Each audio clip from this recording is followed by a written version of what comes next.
In these problems, we're doing all kinds of calculations with parallelograms. And remember, parallelograms are those figures that kind of look like squished rectangles. They have two sides that are parallel.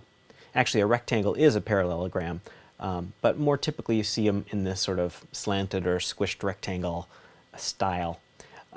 The first question asks, what is the area of a parallelogram? And the area of a parallelogram is the base times the height. So instead of multiplying like you would with a rectangle, multiplying one side by the other, 6 times 10, you want to multiply the base here, the 6, by its height, and you get the height by taking any point up here on the top and then just dropping straight down so that it makes a right angle, a perpendicular line.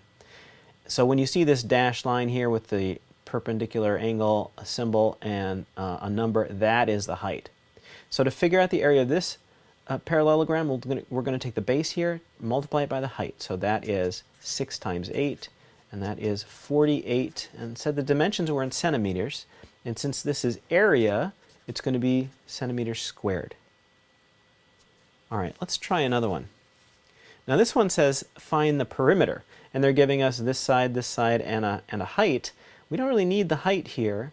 We do need the side, and we need to know that the sides are the same length, the sides that are across from each other. So if this side is 8, then this side is 8. And if this side is 6, then this side is 6. And remember, the perimeter is the distance around, so all we have to do is add all that together. It's 6 plus 8 plus 6 plus 8, so that's 12 plus 16, which equals 28. And dimensions were in meters. Just plain old meters because we're talking length here, the distance around the outside. All right, let's look at one more. So this one says, in parallelogram ABCD, and that's how they name parallelograms, by the points that are the corners or the vertices. In parallelogram ABCD, the measure of angle B is 102 degrees. So I'm just going to write that in, 102 degrees over here. What's the measure of angle D, and what's the measure of angle A? To get this one, you need to know a special rule about parallelograms. The opposite angles are always the same. So if this is 102, then this is 102 degrees. So we've got our first answer, that D is 102 degrees. What about the remaining angles?